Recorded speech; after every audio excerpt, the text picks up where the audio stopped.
요한복음 4장 27절에서 30절 말씀 한 목소리로 읽겠습니다. 이때 제자들이 돌아와서 예수께서 여자와 말씀하시는 것을 이상히 여겼으나 무엇을 구하시나이까 어찌하여 그와 말씀하시나이까 묻는 자가 없더라. 여자가 물동이를 버려두고 동네로 들어가서 사람들에게 이르되 내가 행한 모든 일을 내게 말한 사람을 와서 보라. 이는 그리스도가 아니냐 하니 그들이 동네에서 나와 예수께로 오더라. 아멘. 오랜만에 하는 새벽 예배가 참 감사하고 기쁜 시간입니다.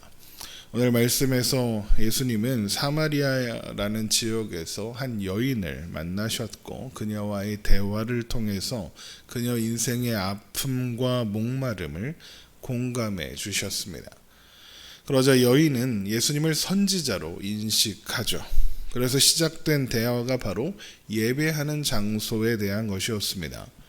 사마리아 여인은 사마리아인들이 예배하는 그리심산과 유대인들이 예배하는 예루살렘 성전 중에서 어느 곳이 진짜 예배를 드리는 장소인지 궁금해했습니다. 그러자 예수님께서는 대답하시기를 예배하는 장소가 중요한 것이 아니라 예배하는 때가 중요한 것이다 라고 말씀하시면서 하나님께 참되게 예배하는 자들을 찾으시는 때가, 그래서 예수님 예배하는 자들이 영과 진리로 예배하게 되는 때가 있으니 바로 그때가 지금이다 라고 말씀하시죠. 예수님이 이 땅에 오신, 예수님이 등장하신 바로 그때다 라고 말씀하신 겁니다. 예수님께서 여인에게 자신이 메시아다라는 것을 드러내신 상황이었죠. 바로 그때 먹을 것을 구하러 마을로 들어갔던 제자들이 돌아와서 예수님께서 사마리아 여인과 대화하는 것을 보고 이상하게 여깁니다. 하지만 자세히 묻지는 못하죠. 요한복음 4장 27절입니다. 이때 제자들이 돌아와서 예수께서 여자와 말씀하시는 것을 이상히 여겼으나 무엇을 구하시나이까 어찌하여 그와 말씀하시나이까 묻는 자가 없더라. 제자들이 예수님께서 사마리아 여자와 대화하시는 것을 이상하게 여기는 것은 당시 유대인 남자가 밖에서 실외에서 여자와 대화를 나누는 일은 금기시되는 일이었기 때문이기도 합니다. 또 그 여인이 유대인이 아니라 유대인들이 혐오하는 사마리아 사람이었기 때문이죠. 그래서 제자들은 두 가지가 궁금했습니다. 무엇을 구하시나이까? 어찌하여 그와 말씀하시나이까? 그래서 성경학자들은 이 두 가지 질문 모두가 예수님에 대한 궁금증이 아니라 이 여인에 대한, 예수님과 대화를 나누고 있는 이 여인에게 어찌하여 예수님과 이야기를 나누고 있느냐, 이렇게 묻고 싶었던 겁니다. 네가 감히 예수님께 말을 걸다니, 이런 뉘앙스인 겁니다. 그러니까 제자들은 당연하게도 여자가 예수님을 찾았고 여자가 예수님께 무언가를 구하고 있다고 생각하는 겁니다. 하지만 그 여자는 예수님께 아무것도 구하거나 찾지 않았었죠. 예수님에 대한 아무런 기대가 없었습니다. 여인은 자신이 무엇을 찾는지, 자신에게 무엇이 필요한지 몰랐으니까요. 그래서 예수님께서 생수를 주겠다 하셨을 때도 당신이 야곱보다 큽니까? 라고, 나에게 있는 생수는 야곱의 우물입니다 라고 대답했던 겁니다. 하지만 하나님은 그녀에게 진짜 필요한 것이 무엇인지 아셨고 그래서 그녀를 찾으셨습니다. 여인이 아니라 예수님이 그 여자를 찾으신 겁니다. 하나님께서 바로 그날 그 장소에서 그 여인을 찾으셨습니다. 자신이 무엇을 찾는지, 자신에게 무엇이 필요한지도 모른 채 살아가는 우리를 찾아오신 것처럼 그 여인도 하나님께서, 예수님께서 먼저 찾아가 만나신 거였습니다. 그렇게 제자들이 사마리아 여인과 예수님이 대화를 나누시는 그 모습을 보면서도 이상하게 여길 뿐 아무 말도 하지 못하고 있을 때 여자는 물동이를 버려두고 동네로 들어가서 사람들을 만납니다. 그리고 자신이 그리스도를 만났다고 전하기 시작하죠. 요한복음 4장 28절입니다. 여자가 물동이를 버려두고 동네로 들어가서 사람들에게 이르되 내가 행한 모든 일을 내게 말한 사람을 와서 보라. 이는 그리스도가 아니냐 하니 그들이 동네에서 나와 예수께로 오더라. 여자가 물동이를 버려두고 동네로 들어간 것은 그녀가 가지고 있었던 삶의 문제, 삶의 아픔, 삶의 목마름을 버렸다라는 것을 상징하는 겁니다.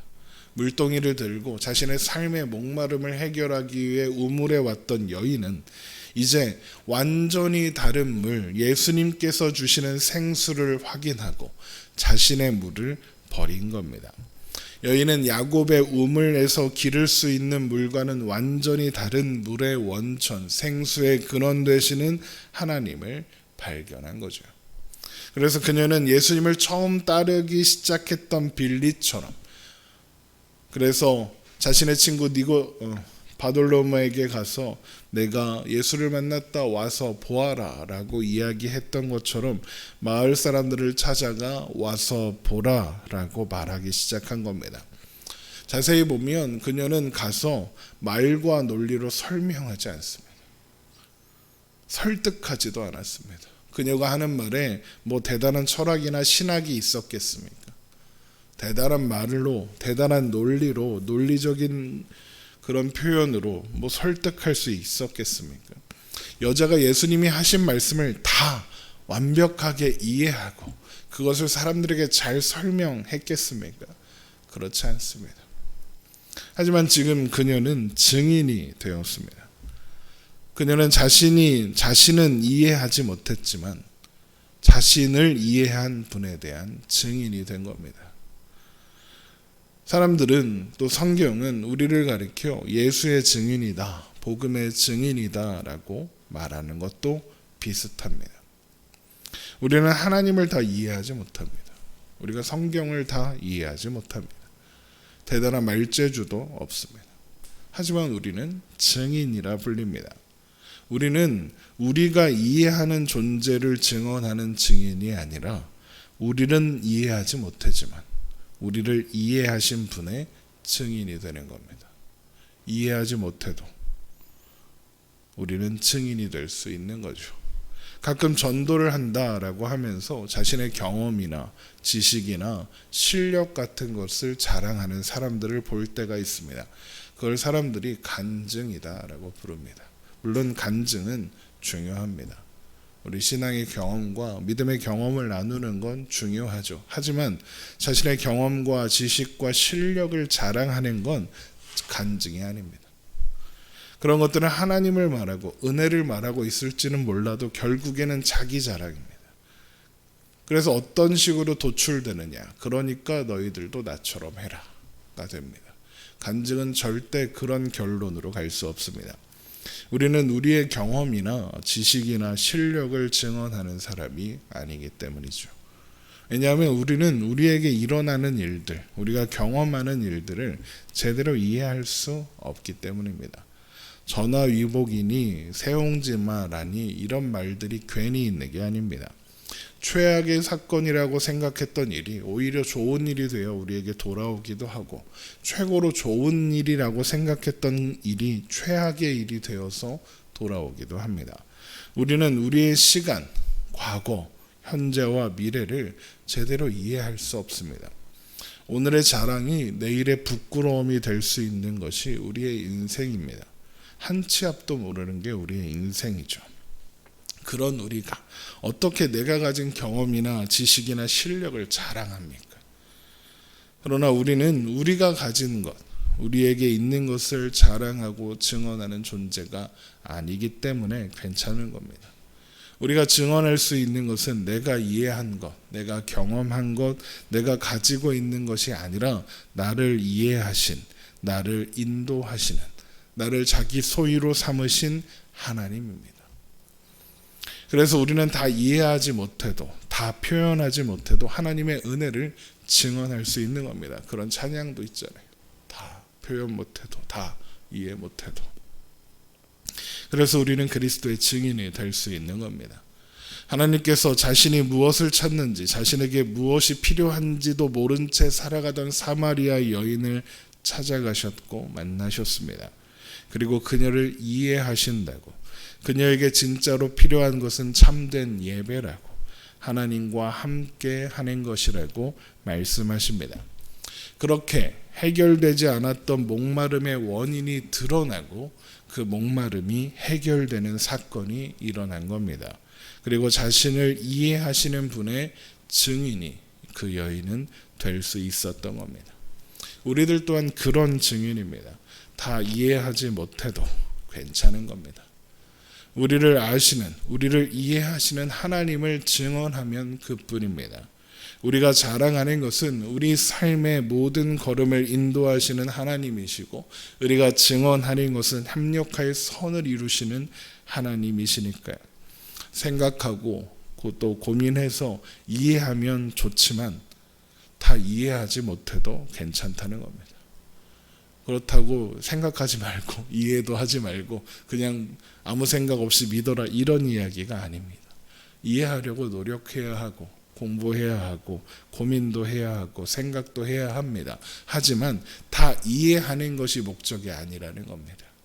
우리는 알 수 없지만, 우리는 이해할 수 없지만 하나님이 우리를 아신다는 것, 하나님이 우리를 이해하신다는 것을 기억하자는 겁니다. 하나님께서 나보다 나를 더 잘 아시니까요. 그래서 고린도전서 1장 26절에 이런 말씀이 있는 겁니다. 고린도전서 1장 26절입니다.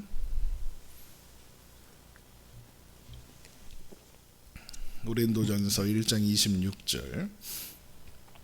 형제들아, 너희를 부르심을 보라. 육체를 따라 지혜로운 자가 많지 아니하며 능한 자가 많지 아니하며 문벌 좋은 자가 많지 아니하도다.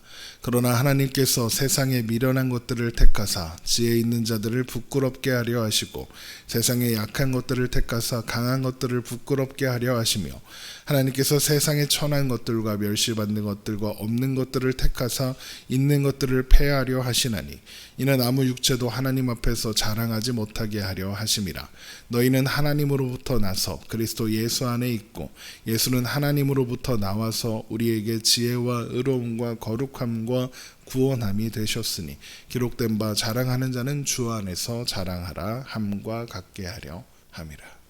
여기 말씀처럼 육체를 따라 지혜로운 자가, 또 능한 자가, 문벌 좋은 자가 하나님 앞에 부름받은 것이 아니라 미련한 자들, 지혜 없는 자들, 약한 자들, 천하고 멸시받고 없는 자들이 하나님 앞에 택함을 받아 부름받아 왔고, 그런 존재들을 하나님은 증인으로 삼아 오히려 강한 자들, 지혜 있는 자들, 다 세상을 다 이해한 것처럼 말하는 자들을 부끄럽게 하신다 하시는 겁니다.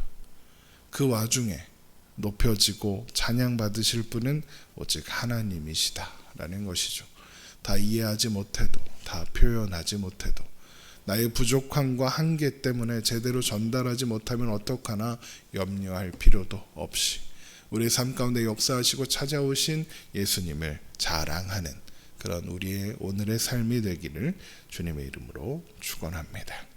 기도하겠습니다.